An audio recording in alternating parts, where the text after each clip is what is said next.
Well, they're going down all over the world. All the OECD countries are well below replacement level, except for Israel, which is just slightly above. And that's largely because of the Muslims there, and also because of the ultra-Orthodox.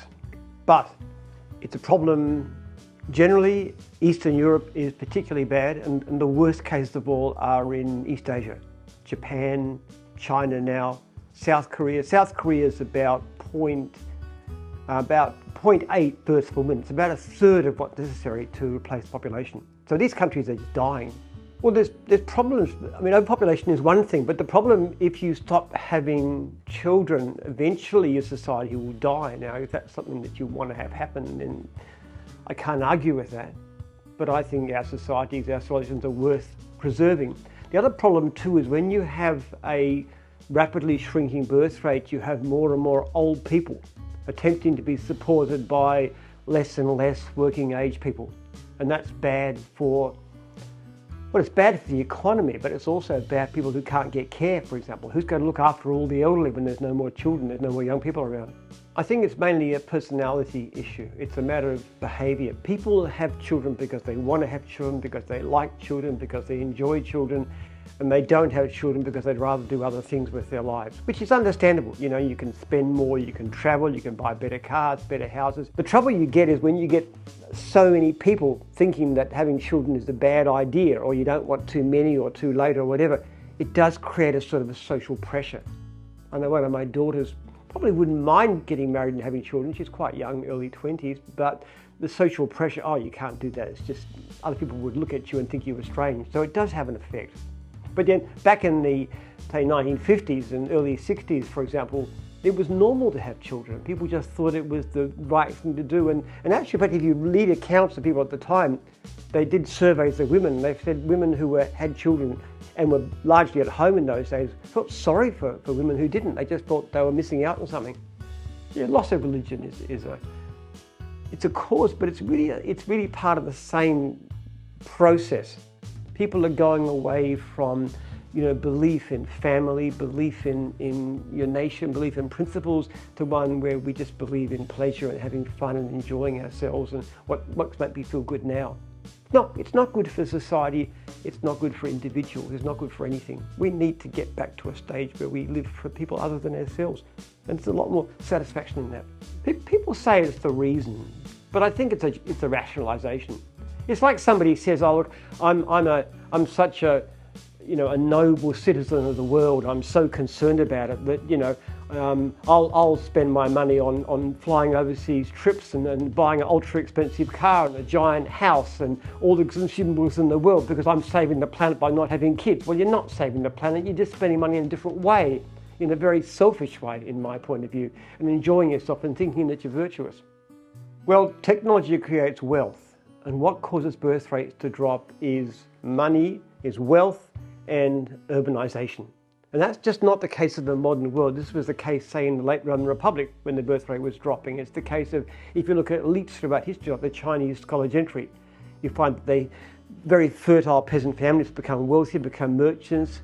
They succeed in the imperial exams. They move to the towns, the cities, and the birth rates would just plummet, and they just basically die out within a few generations. That was a typical thing. So it's not just the modern world, it's wealth, urbanisation. As far as technology is concerned, obviously what makes it possible these days is the pill and all the different things. But the fact is, people don't want children. They'll work out a way to get rid of them. In the ancient world, they used to abandon babies if they had too many. Obviously, people can use abortion and so forth. If you really don't want children, you're not going to have them. I can remember back in the day, we were talking about zero population growth, ZPG. It was a big thing. Hey, we're threatened by, overriding mass population growth. And like in China, the crazy policies like the one-child policy. And in India, they used to forcibly sterilise people. You had young men camping out in the field to fear of being grabbed and given forced vasectomies. You did these draconian things which were never necessary because wealth and urbanisation always solves the problem. Well, governments are starting to try and do all kinds of things. But governments basically, what they do is they make subsidies, say, for childcare. The problem with that is that people don't have children for economic reasons. Now, I've got 10 children, and I started having children when I was a lawn mowing contractor. My wife was a student not working. I was deeply in debt, didn't have a house, okay? I just wanted kids. And then with time, because I had a family, I suppose I just had to work hard enough to support it. And that was the attitude in the past.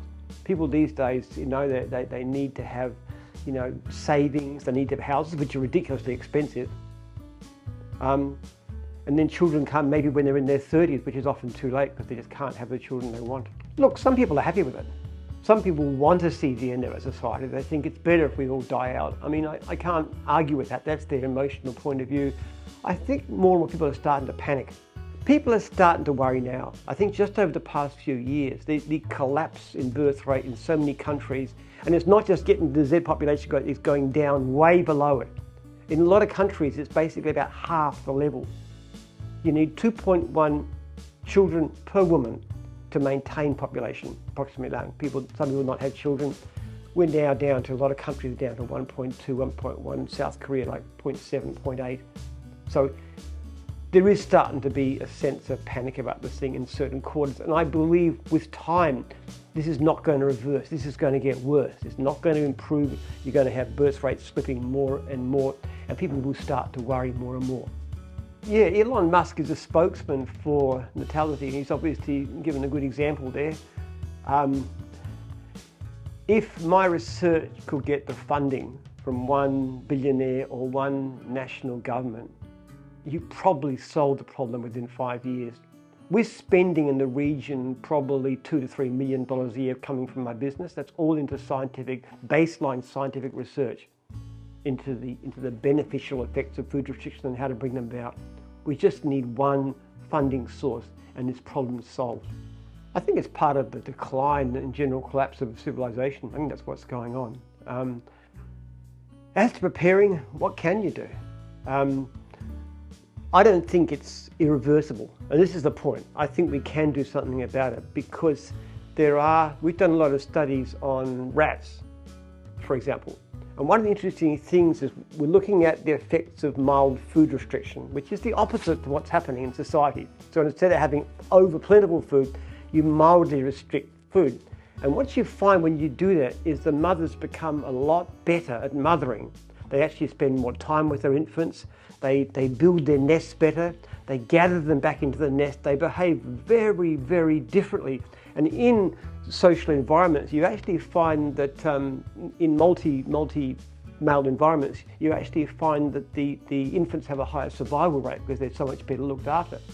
Now, what we want to do is to make available to people the treatments that can have the same effect on people, which will not only help people to want to have more children and enjoy having children, but will also help with things like drug addiction, alcoholism, obesity, a lot of other similar issues, which are all based on short-term thinking versus long-term value.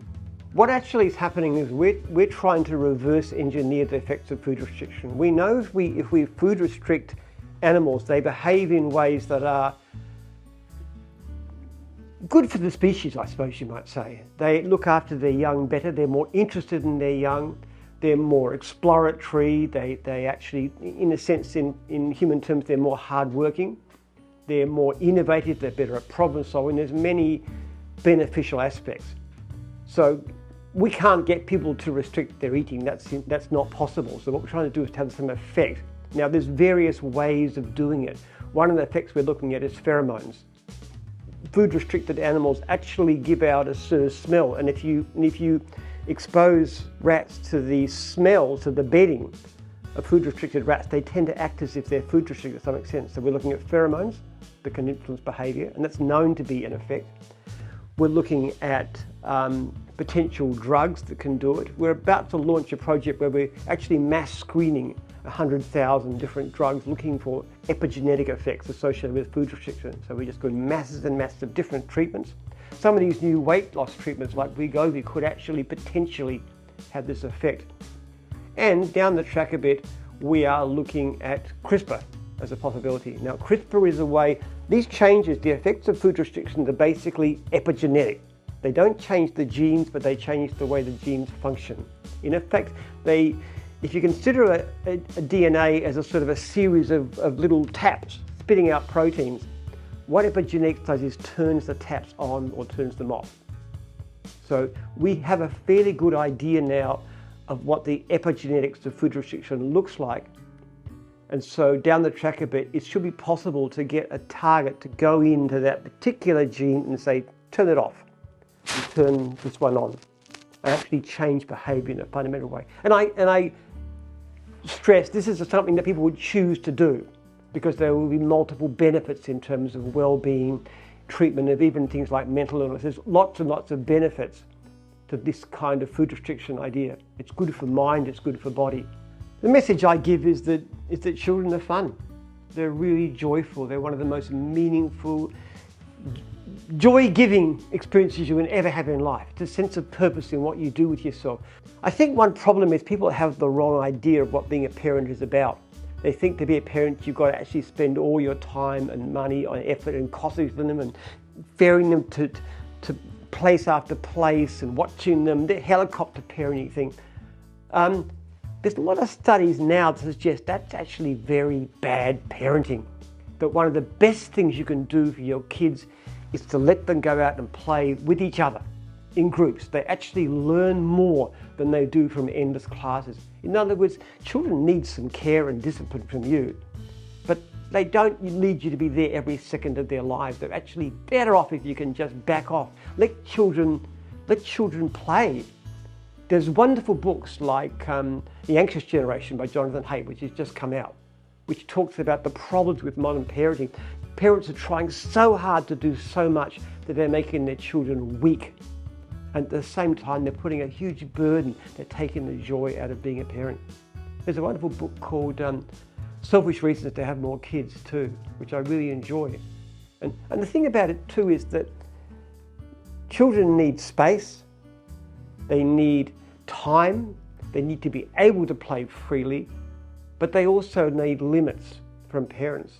And if we act in a way that children are basically, they more or less do what they're told, and you have certain firm limits, it's a lot more enjoyable than if you live your life as a slave to these spoiled brats, which is what people are reading these days. So it's good to have children, but bring them up in the right way. Best for them, best for you. People can go to my website, jimpenman.com.au, and I have a newsletter that I'm very happy to share.